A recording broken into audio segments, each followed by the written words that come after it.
In 1798, the French leadership wanted to defeat England once and for all.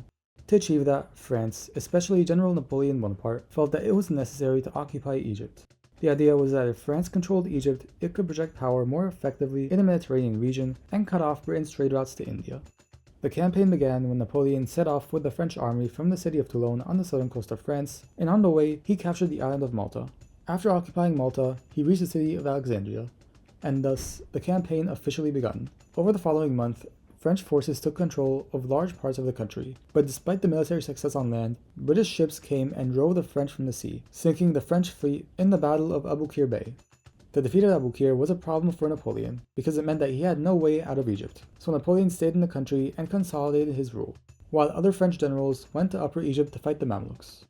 When the Ottomans, who controlled the country at the time, learned that France had been defeated in the Battle of Aboukir, and that the French army was trapped in Egypt, Sultan Selim III sent two armies to Egypt, one from Greece and another from Damascus. When Napoleon learned of this, he decided to invade Palestine and confront the Damascus army directly, and then return to face the army coming from Greece. Napoleon reached the city of Jaffa and captured it after a difficult siege. The next goal was the city of Acre, but the British had already arrived there to help the Ottomans, which complicated matters for Napoleon. In addition to this, the army from Damascus was on its way, but the French defeated it. Because of strong resistance from the Ottomans and British support, Napoleon failed to capture Acre and decided to withdraw due to heavy losses and the spread of disease, returning to Egypt. When he arrived in Cairo, he requested military reinforcements from the French government, but it turned out that France itself was collapsing politically and economically, and that an international coalition, including Britain, Austria, Russia, the Ottoman Empire, and Naples, had declared war on France.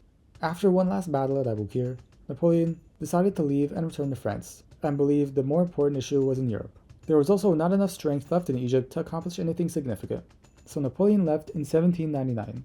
After Napoleon's departure, the remaining French soldiers fought the Ottomans and the British for about 3 years, but they were eventually defeated and surrendered after battles in Cairo and Alexandria in 1802. With the Treaty of Paris, the fighting ended, and control of Egypt returned to the Ottoman Empire.